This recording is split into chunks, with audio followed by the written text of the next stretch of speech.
Bismillahirrahmanirrahim. Assalamualaikum warahmatullahi wabarakatuh dan selamat pagi adik-adik. Nah, jadi hari ini kita masuk ke pokok atau ke pembahasan pada bab 4 di halaman 93 ya, yaitu mengenai penyiapan dan penyajian data. Ya, mengenai penyiapan dan penyajian data ini adalah hal yang penting untuk kita bahas ya dalam proses analisis data. Jadi pada saat adik-adik meneliti, misalnya meneliti dalam kaitannya dengan tugas akhir, ya itu adik-adik akan meneliti terjun ke lapangan. Nah, data yang diperoleh di lapangan itu sebelum dianalisis untuk disimpulkan, ya pertama-tama itu harus kita sajikan terlebih dahulu. Setelah kita kumpulkan data di lapangan, kemudian kita reduksi mana yang akan kita ambil, yaitu dalam kaitannya dengan proses penyiapan. Dan setelah kita reduksi mana-mana yang akan kita ambil, mana yang akan kita buang, ya kita akan menyajikan data tersebut untuk kemudian kita analisis. Nah, baik, sebelum melangkah lebih jauh membahas mengenai jenis-jenis data, jadi kita perlu mengetahui apa itu data. Ya, jadi data adalah sekumpulan hasil pengamatan atau pengukuran yang diperoleh dari sampel. Jadi data yang akan kita bahas pada pertemuan-pertemuan berikutnya, yaitu adalah data dari sampel ya. Nah, agar kita kembali ke penelitian terlebih dahulu, ya, jadi agar hasil penelitian kita itu betul-betul valid hasilnya. Nah, jadi tentu saja data yang akan kita olah, ya itu haruslah data yang baik dan objektif ya. Jadi bukan data yang sembarangan, ya, jadi dia harus baik dan objektif. Nah, maksudnya baik ini dia betul-betul mengikuti prosedur yang baik ya dalam proses pengambilannya. Kemudian objektif di sini adalah sesuai dengan kenyataan atau faktanya. Ya, baik adik-adik, kita masuk ke jenis-jenis data. Ya, jadi data itu dibagi menjadi 3 ya, berdasarkan bentuknya, berdasarkan sumbernya, dan juga berdasarkan siapa pengumpulnya atau siapa pengumpul datanya. Nah, berdasarkan bentuknya, data dibedakan menjadi 2, yaitu data kualitatif dan data kuantitatif. Nah, untuk data kualitatif itu kadang-kadang kita menyebutnya dengan data kategori, karena dia itu bentuknya kategori. Jadi bentuknya kategori di sini ini adalah data yang selain angka. Misalnya data perempuan, kemudian data laki-laki, perempuan dan laki-laki, atau berdasarkan misalnya kelas 1, kelas 2, kelas 3 dan lain-lain ya. Kemudian data berikutnya adalah data kuantitatif. Ya, data ini ya dia berbentuk angka. Nah, kita sudah bahas pada bab-bab sebelumnya ya bahwa data itu dibagi, data kuantitatif ini itu dibagi menjadi 2, yaitu data varik dan juga data malar. Ya, data varik ini kita peroleh dari proses mencacah atau menghitung. Nah, ciri-cirinya itu biasanya datanya berbentuk bilangan bulat, 1, 2, 3 dan seterusnya. Kemudian selain data varik itu ada namanya data malar. Ya, data malar ini diperoleh dari proses mengukur. Nah, ciri-cirinya biasanya dia berbentuk bilangan real, ya, berbentuk koma-koma atau pecahan. Kemudian yang kedua adalah data berdasarkan sumbernya itu dibagi menjadi 2 juga, yaitu data intern dan juga data ekstern. Nah, data intern itu adalah data yang diperoleh dari dalam komunitas peneliti. Ya, misalnya penelitinya itu adalah orang Unsulbat. Nah, jadi dia mau mengambil data di kalangan Unsulbat misalnya. Misalnya contoh konkretnya ya, misalnya mahasiswa Unsulbat sebut saja namanya Rina. Nah, Rina ini mau meneliti teman-temannya. Nah, jadi data yang diperoleh Rina ini itu namanya data intern. Kemudian data ekstern, yaitu data yang diperoleh dari luar komunitas peneliti. Nah, misalnya Rina tadi ini yang merupakan mahasiswa Unsulbat ini meneliti siswa SMA 1. Nah, sehingga data yang diperoleh Rina ini ya disebut data ekstern. Selanjutnya, data berdasarkan siapa pengumpul datanya. Dia juga dibedakan menjadi dua, yaitu data primer dan data sekunder. Jadi data primer itu adalah data yang dikumpulkan sendiri oleh peneliti di lapangan. Ya, jadi misalnya peneliti terjun langsung ke lapangan untuk mengambil data, maka data itu disebut data primer. Kemudian data sekunder itu adalah data yang diambil dari data yang sudah ada. Misalnya adik-adik ingin meneliti data atau adik-adik ingin mengambil data curah hujan dari BMKG. Nah, jadi data dari BMKG yang adik-adik ambil adalah data sekunder. Nah, baik, kita ke bagian B, yaitu pembulatan angka. Jadi mengapa pembulatan angka ini penting untuk kita pelajari? Karena kedepannya nanti kita akan menyajikan data dalam bentuk tabel, atau kita juga akan menganalisis data.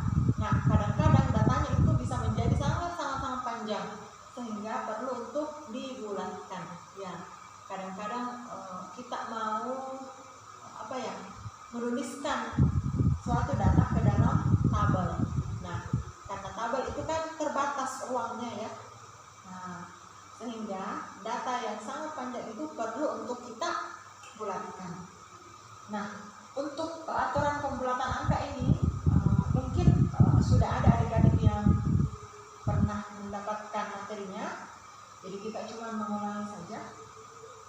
Nah, untuk aturan pembulatan angka sebenarnya ada beberapa aturan yang perlu diperhatikan.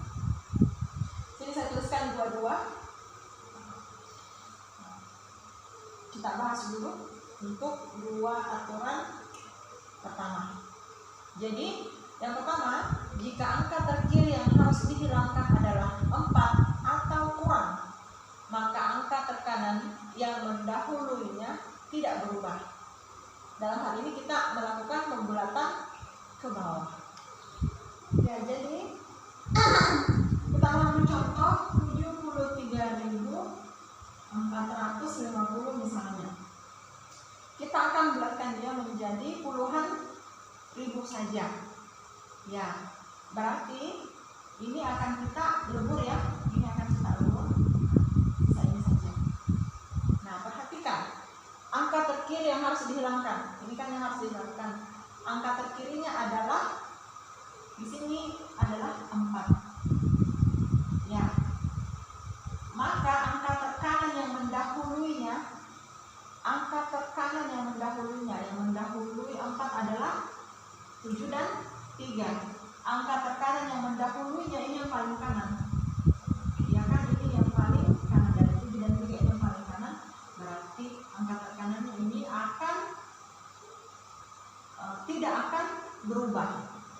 Ya, berarti kita akan tulis ya 73.000. Gitu ya. Jadi kita lakukan pembulatan ke bawah. Nah, sekarang untuk aturan kedua, jika angka terkiri yang harus dihilangkan itu lebih dari 5 atau angka 5 yang diikuti angka bukan 0, maka angka tekanan yang mendahuluinya bertambah 1. Dalam hal ini kita lakukan pembulatan ke atas. Ya, baik. saya tuliskan contohnya. Misalkan kita mengambil contoh yang mirip-mirip ya. Misalkan di sini 73 misalnya 550 ya.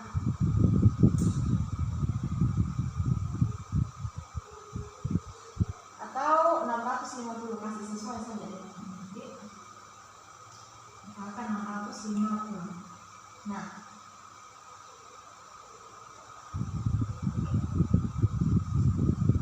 sekarang kita akan bulatkan dia dalam puluhan ribu.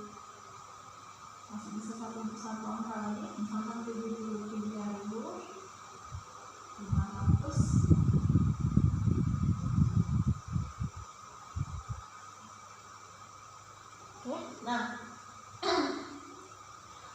untuk contoh yang pertama ini untuk 73.650 ya, ini kan mau dipotong ya, atau ini mau dihilangkan ya 650 nya.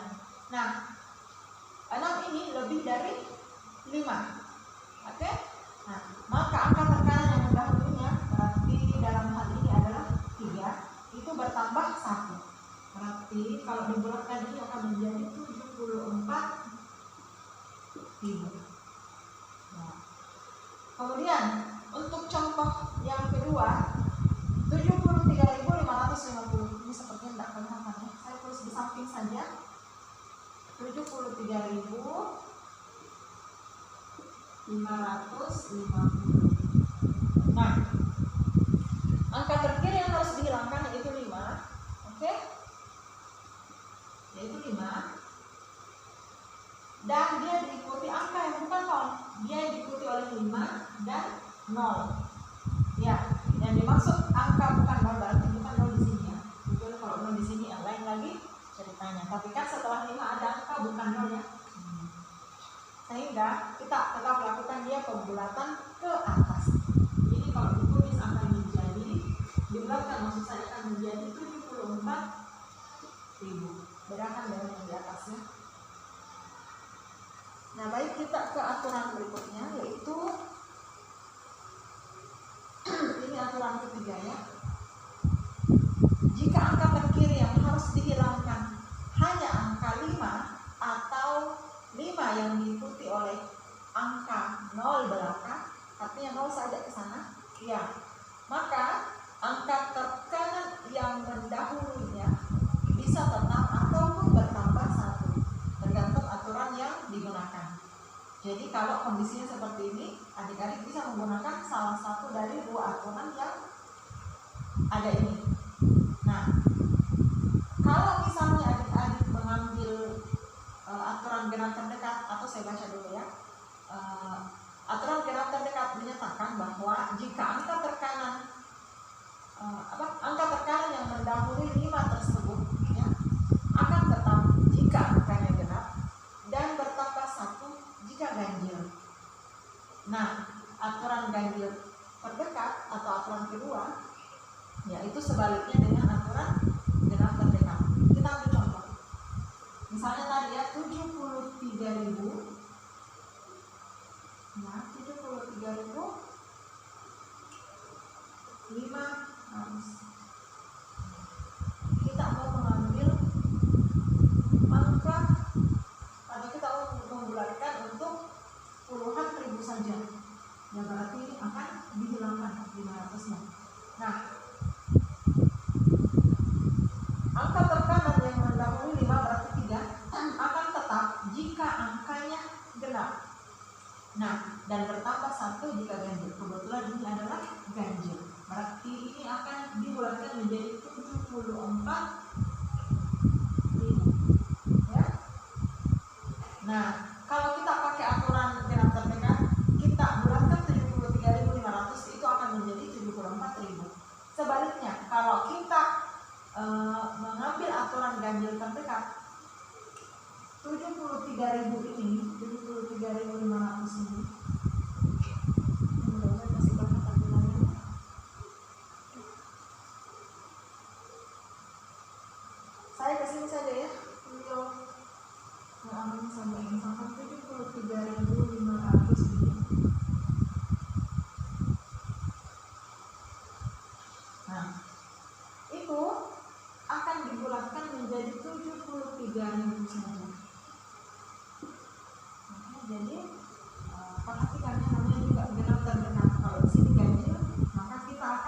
jadikan dia genap. Oke, sebaliknya kalau kita ambil aturan ganjil dan genap, karena di sini sudah ganjil maka dia akan tetap. Nah, kita masuk ke bagian ketiga dan keempat, yaitu bagian ketiga, pemeriksaan data. Pemeriksaan data ini dalam analisis data itu kadang-kadang disebut dengan reduksi data. Ya, pemeriksaan data di sini maksudnya adalah setelah data yang kita kumpulkan di lapangan, ya setelah datanya ada, kita akan menyeleksi mana data yang akan kita pertahankan, mana data yang perlu dibuang atau diabaikan. Nah, data yang akan kita pertahankan atau data yang akan kita ambil adalah data-data yang sifatnya sahih. Ya, sahih yaitu sesuai fakta dan kenyataan. Sempat tadi saya bahas di awal bab 4 ya, bahwa data yang akan kita olah untuk analisis data adalah data yang baik dan objektif. Sehingga untuk memperoleh data seperti itu, kita akan melakukan pemeriksaan data terlebih dahulu, ya, atau melakukan reduksi data. Nah, setelah data diperiksa dan kita sudah menentukan data mana yang akan kita ambil, ya, kita akan sajikan data tersebut. Ya, kita masuk ke bagian keempat, yaitu penyajian data.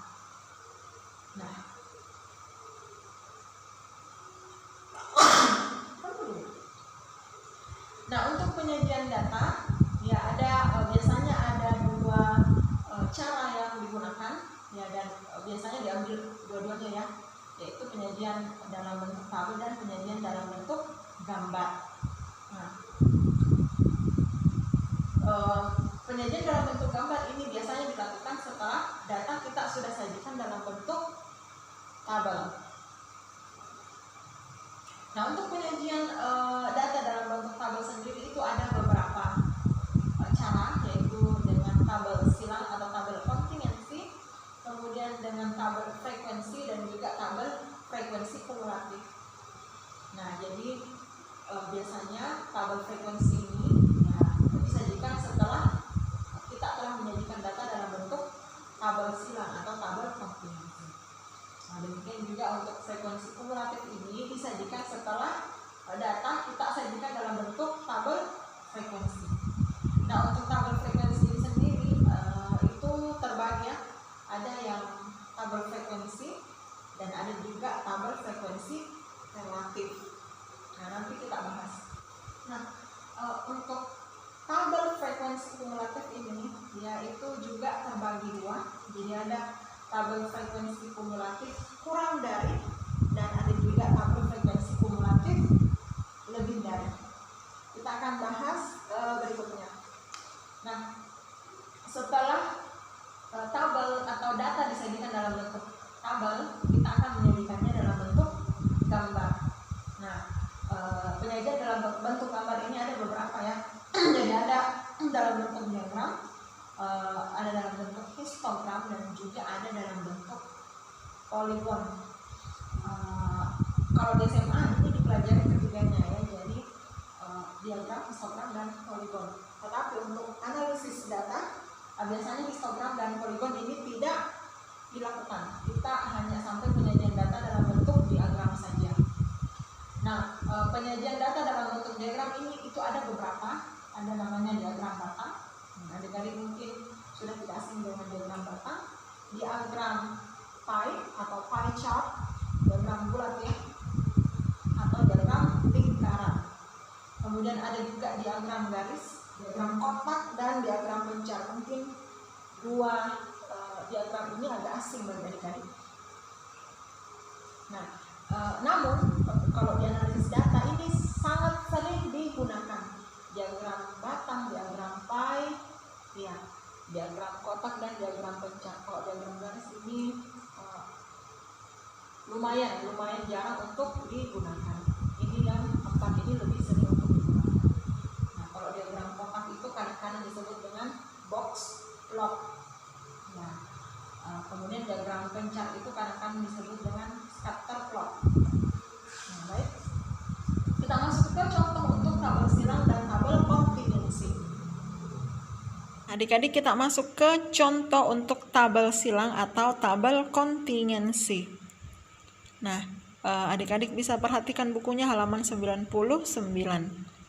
Jadi ini adalah contoh untuk tabel silang atau tabel kontingensi.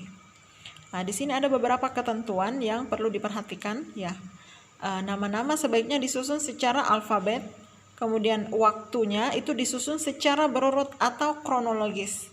Misalnya mulai tahun 1990, kemudian 1991 dan seterusnya. Kemudian kategori disusun menurut kebiasaan. Misalnya yang besar dahulu baru yang kecil atau sebaliknya. Nah, perhatikan untuk contohnya. Nah, ini ya yang di sini tabel 4.1 namanya judul tabel. Ini saya perbaiki posisinya. Ya, tabel 4.1 ini namanya judul tabel. Kemudian nah, yang nilai statistika ini adalah judul baris. Kemudian nilai matematika adalah judul kolom. Dan isian ini namanya selnya. Ini selnya. Ya. Kemudian yang dibawa di sini ini ada keterangan dari mana data ini diambil. Oke, jadi ini adalah contoh untuk data sekunder ya. Oke, sumber BAAK PSI Universitas M. Nah, tabel kontingensi ini itu namanya untuk contoh ini ya. Ini adalah tabel kontingensi 4x4. Ya, kenapa? Nah, padahal di sini barisnya itu baris dan kolomnya itu lebih dari 4 totalnya ya. Tapi yang diperhatikan untuk judul 4x4 ini ya adalah selnya saja. Perhatikan bahwa jumlah selnya itu ada 4 ke bawah.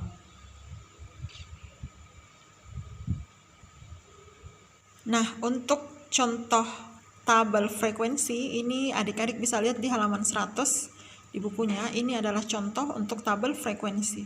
Tabel 4.2 umur mahasiswa Universitas M tahun 1994.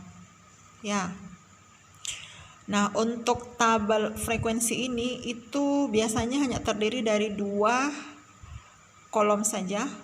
Ya, jadi kategorinya, kolom pertama itu berisi kategorinya. Dalam hal ini adalah kelas intervalnya. Ini adalah kelas intervalnya. Atau boleh juga kelasnya saja. Nah, kemudian kolom kedua itu berisi frekuensi dari masing-masing kelasnya atau masing-masing kategorinya. Ya, misalkan untuk kelas 17 sampai 20 tahun, frekuensinya ini sebanyak 1172. Nah, untuk tabel frekuensi ini ya masing-masing kelasnya ada namanya. Ini saya perjelas ya. Ada namanya ujung bawah interval atau ujung bawah kelas dan ujung atas kelas. Ya. Misalkan untuk kelas pertama ya 17 sampai 20.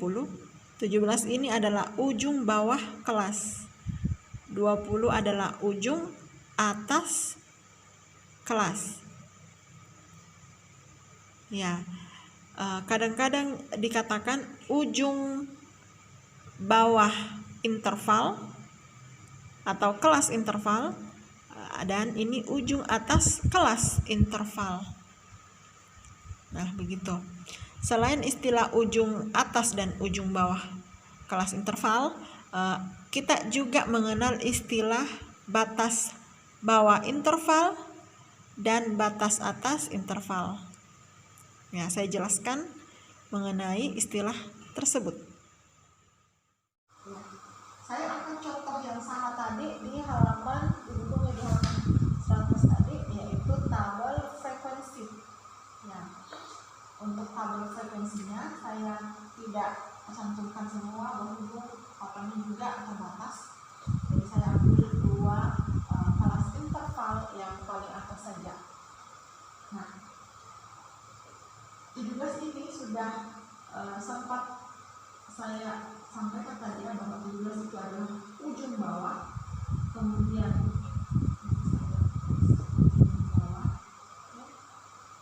kemudian 20 adalah ujung atas kelas, ujung atas kelas interval. Nah, kita kenal istilah lain namanya batas bawah interval dan batas atas interval. Nah, saya ambil kelas kedua, kelas interval yang kedua. Ujung bawahnya itu adalah 21. Ujung bawah, saya singkat ini ujung atas. Nah, batas bawahnya, nah itu 21 ditambah 20. Kita ambil ujung bawah kelas tersebut dijumlahkan dengan ujung atas kelas sebelumnya dibagi 2, sehingga kita dapat 21 tambah 20 per 2. Nah, itu sama dengan 20,5. Jadi batas bawah kelas interval yang ini atau interval kelas kedua itu adalah 20,5. Sementara untuk batas atasnya, untuk batas atasnya ya di sini kan ada 25 ya, di sini 25 sampai 28. Ujung atasnya ya 24 ditambah 25 per 2. Nah, di sini langsung saja jawabannya 24,5. Kenapa ini penting? Kenapa penting untuk mencari batas bawah dan juga batas atasnya? Karena di sini ada gap, adik-adik perhatikan ya, 20 dengan 21 ada gap, ada nilai yang tidak terakomodir di dalam. Misalnya 20,5 atau 20,4, tidak terakomodir. Entah dia masuk di kelas ini ataukah dia masuk di kelas bawahnya atau kelas atasnya. Sehingga kita perlu menentukan batas bawah dan juga batas atasnya. Nah, pertanyaannya, kalau 20,4 ya, 20,4 dia masuk ke mana? Perhatikan 20,4 berarti dia masih masuk ke sini. Ya, kalau 20,6 berarti dia masuk ke sini ya, 20,6. Karena batas bawah ini 20,5. Nah, sekarang kalau begitu 20,5 masuknya kemana? Apakah masuk ke sini ataukah masuk ke sini? Bagaimana caranya? Saya tulis dulu untuk batas bawahnya dan batas atasnya supaya nggak bingung.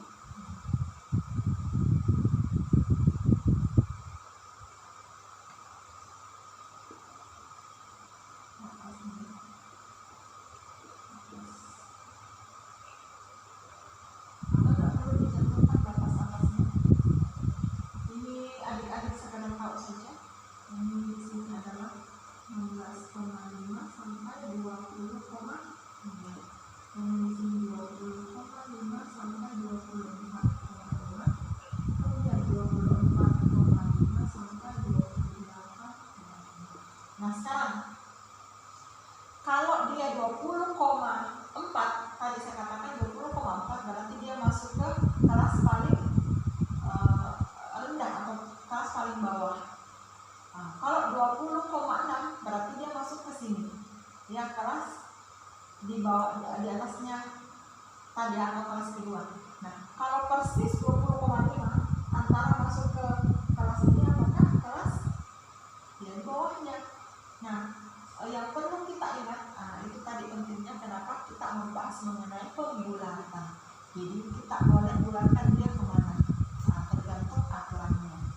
Aturan mana yang kita pegang. Oke, boleh saja ke kelas atas, apakah ke kelas pertama ataukah kelas kedua. Ya, jadi kalau misalnya kita mau mengambil aturan genap terdekat, kita pegang aturan genap terdekat berarti dia masuk ke sini. Tapi kalau misalnya kita pegang aturan ganjil terdekat, berarti dia masuk ke kelas kedua. Dipaham ya? Adik-adik sekarang kita masuk ke tabel frekuensi kumulatif. Tadi untuk tabel frekuensi saya anggap selesai. Kita masuk ke tabel frekuensi kumulatif. Ya, di sini untuk tabel frekuensi kumulatifnya terbagi antara frekuensi kumulatif kurang dari, frekuensi kumulatif lebih dari, dan frekuensi kumulatif relatif, baik relatif kurang dari maupun relatif lebih dari. Nah, masih untuk soal yang sama tadi ya mengenai umur mahasiswa. Perhatikan untuk tabel frekuensinya tadi ini ya. Tadi tabel frekuensinya ya. Tabel frekuensi ini akan saya sajikan juga dalam bentuk tabel frekuensi kumulatif. Jadi seperti ini. Nah, jadi kita pakai batas baik batas atas maupun batas bawah, artinya batas kelasnya ya, batas kelas intervalnya. Nah, perhatikan untuk kelas interval 17 sampai 20 batasnya itu mulai 16,5 sampai 20,5 dan seterusnya ke bawah. Kemudian untuk frekuensi kumulatif kurang dari. Jadi perhatikan untuk frekuensi kumulatif kurang dari kita mulai dari kelas paling rendah atau paling bawah. Nah, perhatikan frekuensinya itu 1172 untuk kelas pertama. Jadi ini sudah sesuai 1172. Kemudian untuk kelas kedua, nah ini 2761. Untuk frekuensi kumulatif kurang darinya, nilai 3933 diperoleh dari menjumlahkan banyaknya frekuensi pada kelas pertama dengan frekuensi pada kelas kedua. Ya, jumlahnya ini adalah kita cantumkan di frekuensi kumulatif kurang dari untuk kelas kedua. Demikian seterusnya untuk frekuensi kumulatif kurang dari untuk kelas ketiga itu diperoleh 6917 itu diperoleh dari ya frekuensi kumulatif ini dijumlahkan. Ini dijumlahkan, perhatikan ini dijumlahkan tadi ya, dijumlahkan semua 1172 ditambah 2761 ditambah 2984 ya. Nah, di sini kita dapat 6917. Demikian seterusnya. Nah, untuk kelas kelima atau kelas paling tinggi itu kita peroleh 8119 sama dengan jumlah total sampel kita. Ya, begitu ya. Nah, untuk frekuensi kumulatif relatif kurang dari. Nah, frekuensi kumulatif kurang dari ini untuk masing-masing kelas dibagi dengan banyaknya sampelnya atau jumlah total sampelnya. Misalnya untuk kelas pertama, frekuensi kumulatif kurang darinya adalah 1172. Nah, dibagi dengan 8119 kita peroleh 0,14. Demikian juga untuk kelas kedua, 3933 dibagi 8119 kita dapat 0,48. Demikian seterusnya. Untuk frekuensi kumulatif lebih dari, kita mulai dari kelas paling bawah. Jadi kita isi dulu yang sebelah bawah baru ke atas. Sebaliknya tadi ya, ke atas baru ke bawah untuk frekuensi kumulatif kurang dari. Nah, berarti kita isi dulu untuk kelas paling tinggi yaitu 32,5 sampai 36,5. Nah, itu frekuensinya sebanyak 215. Kita cek. Ya, frekuensinya untuk kelas paling tinggi atau kelas kelima adalah 205. Ya, kita isi 205 di sini. Kemudian kita ke kelas berikutnya itu kelas keempat ya 28,5 sampai 32,5. Di sini kita dapat frekuensinya adalah 997. Berarti kita jumlahkan 205 ditambah 997, kita dapat di sini 1202. Ya, demikian untuk seterusnya. Nah, sebagaimana untuk mengisi kolom frekuensi kumulatif relatif kurang dari, demikian juga caranya untuk mengisi frekuensi kumulatif relatif lebih dari. Kita mulai dari yang paling bawah. Jadi 205 dibagi 8119 itu kita dapat 0,03. Kemudian untuk ini 1202 dibagi 8119 kita dapat 0,15. Ya, seperti itu ya.